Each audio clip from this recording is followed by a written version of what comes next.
Welcome back to the program, Cleta Mitchell. How are you, Cleta? I'm good. How are you this morning? I'm very good. I'm very good. Thank you for all of your hard work and all of the people that are working with you to ensure that the election has some integrity. But I want to talk to you first about the Georgia battle against the Democrats. What is happening in Georgia right now? Well, what we have going on, Georgia seems to always be Georgia's always on my mind, I guess. What has happened is that the state election board is a 5-member board that has one member appointed by the Republicans, one member appointed by the state Democratic Party, one member appointed by the Speaker of the House, one member appointed by the Lieutenant Governor, who's President of the Senate, and the chairman's appointed by the governor. That should be a 4-to-1 Republican to Democrat ratio. However, historically, there have always been these Republicans who vote with the Democrat. And so the idea, it's how many places do we see this, Glenn? Everywhere. Oh my gosh, it is just so exhausting. The Republicans are they're just limp noodles. God, they're bad. Exhausting is the best word.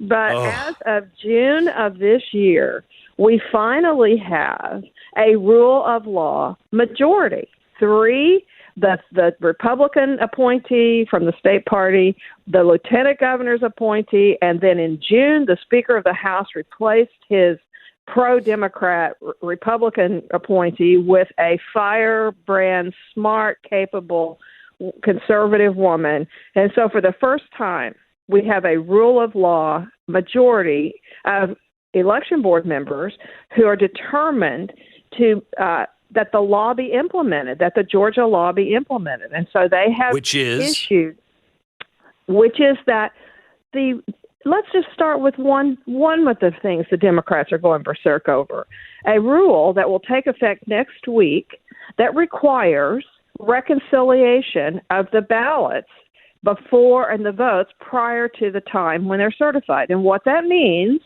is that at every voting location, before those results are sent to the county, that voting location, the workers must look at the number of voters who are shown as having been issued ballots, and that number must match the number of ballots issued, and that number must match the number of votes cast in that precinct. That's crazy. That's right. I mean, you want to make sure that the numbers match. Wow. Right. Wow. As we say, it's kindergarten arithmetic. But the left is going berserk, absolutely berserk. And they are saying, well, it will delay certification. Well, no, it doesn't delay anything. If they just have to make sure those numbers match and that the results are accurate. The Democrats are literally saying they want speed over accuracy. Now, why would they do that? Okay, yeah, especially from the people who say it may be days before we know. You know, got to get used to this new system, right? So they want speed. We want to be able to receive ballots for 2 weeks, right? How hard is it to have a tally sheet of everybody who signed in and got a ballot and start numbering them as they come in, 1, 2, 3, 4, 5, and then look at the counter on the machine and see if they match? I don't think that's a problem. Right. No, but it was a problem in county after county after county in 2020. And so they also are taking the position, and this is another rule a new rule. Now, mind you, this is already the state law. Let's not forget that. The statute requires it. It's just that there's been no procedure in the state board's rules that say, here's how you do this, step by step by step. So this just you wouldn't think you would need to. You wouldn't think you'd need to. But another rule says that the members of the board at every county, you have either a 3 or 5 member board. It's up to the county, and it's it's a bipartisan board. It's either 3 to 2 from whatever party controls the county, because it's appointed by the county party and the county commissioners. So if you have a Democrat county commission, as in Fulton County, the Democrats will control. If you have a Republican county commission, as in some of the red counties, the Republicans will control. But it says the state law says that they take an oath to certify the elections, which that it's a true and accurate.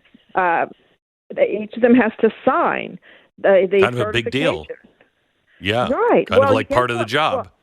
Well, yes, except that Mark Elias, the Democrats' election cheating lawyer, has come up with a theory that he is advancing. And now the left wing, the ABA, American Bar Association, all these left-wing advocacy groups are advancing this all over the country to say that these bipartisan boards are just ceremonial, that they have no authority.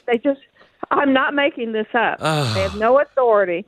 The Democrat legislature in Michigan about a month ago passed a bill to strip the bipartisan canvassing boards that has historically performed this role of looking at the data and looking at the results and certifying that what the administrators, election workers had done, that this is a true and accurate result.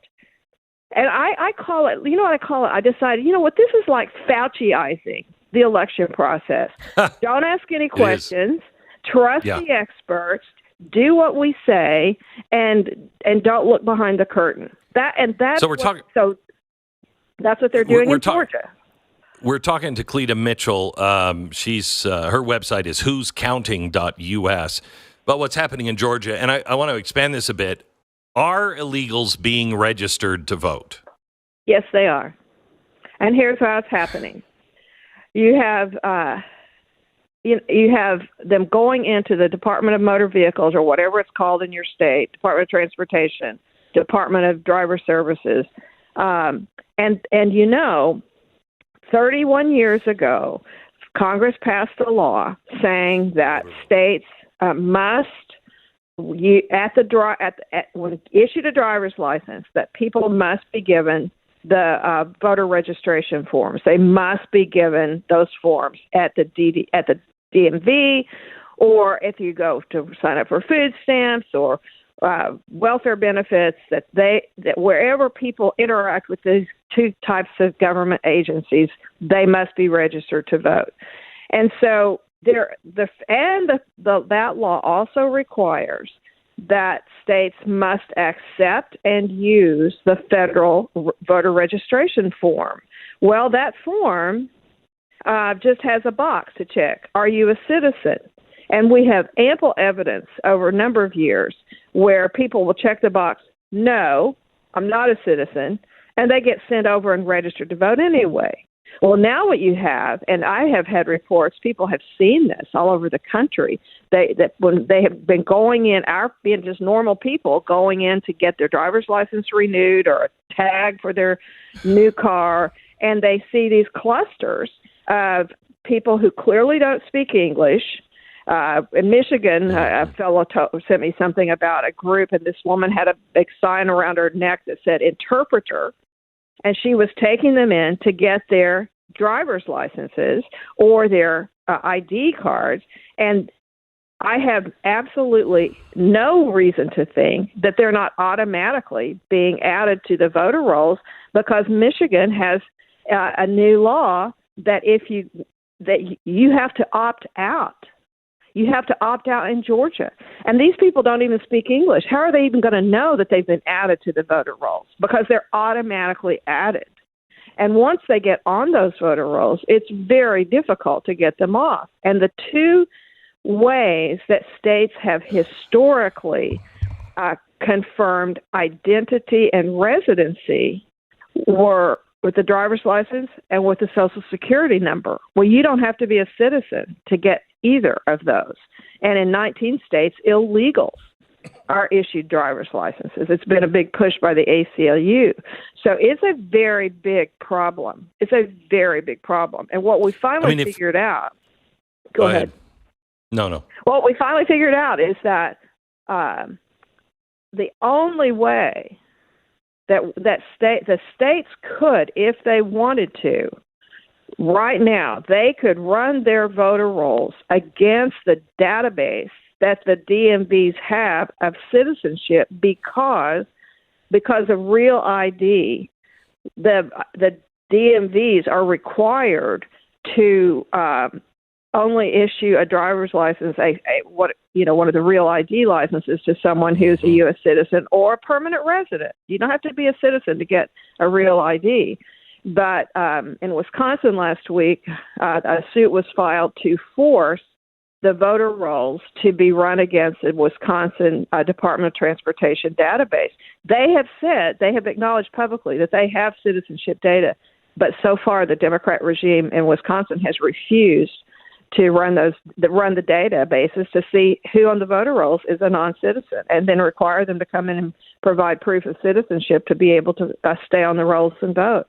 It's a very big problem. All right. So, Cleta, in listening to this, I can imagine the average person says, it's already taken. It's done. They've already won because they're going to cheat, and it doesn't matter anymore. And if they're not saying it now, they will say it by the end of this election season if things look shady, which I can't imagine that they won't just because of the number of illegals. So what do we do to help shore this up? Every American, Republican, Democrat, Independent, should all be on board with making sure there is no funny business in a blue state or a blue district or a red district. It doesn't matter. Nobody should be voting that shouldn't be voting, and every vote should be counted that should be counted, that is an actual voter. So Cleta Mitchell is with us. She is the Election Integrity Network founder, and we've been talking about Georgia and some of the other places. All of these swing states are so important right now. She's with who'scounting.us. So what do we do, Cleta? Well, there are a couple of things.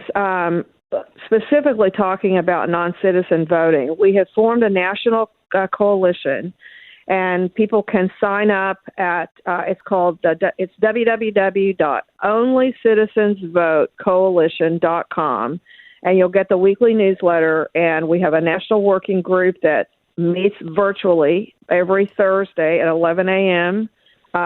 Eastern Time, and we're going to sponsor a national Only Citizens Vote Week, and that will be September the 15th through the 20th. We have resources people can download. We'll have full kits by next week where people can download, take them to your local printer, print signs, go to your local DMVs and find out, talk to the manager, say, what are you doing to make sure that you're not inadvertently or deliberately registering non-citizens? Going to local election boards will have step-by-step instructions about what people can do, talking to their county commissioners, going to their state legislators, calling on their governors and their secretaries of state. We have specific action plans to create visibility. And, the reason we picked that week is because September 17th, Tuesday of that week, is the day it's National Constitution Day. It's the day we commemorate the ratification of the Constitution. And it is to say, if you are a citizen, voting, the duty and the privilege of voting belongs to you from our Constitution, from our beloved U.S. Constitution. You must register. You must vote if you're a citizen. But if you're not a citizen, it is illegal for you to vote in a U.S. election, and we just basically, Glenn, have to build a national neighborhood watch. I'm calling it like the National DMV Watch, to try to make sure if we put enough eyes and enough noise and enough people saying things, talking on local radio, talking to their, writing letters to the editor, it will deter some bad actors. It will. That's why Neighborhood Watch is important. Is that it change the law? It's just people watching in their neighborhoods, and we better be watching in our neighborhoods about these left-wing NGOs, non-governmental organizations that are bringing illegals all over our country into the communities. We need to be watching how is that translating into registrations of new voters illegally in my county. All right. It's Only Citizens Vote. Coalition. What's the coalition.org? .com. .com. Okay. Only coalition.com. .com. Go there now. Please get this packet. Please stand up. This is, I can't do anything. You can do this. You can do this. Go to onlycitizensvotecoalition.com and get that packet now. Cleta, thank you so much. I appreciate all of your hard work on this. You bet. Onlycitizensvotecoalition.com.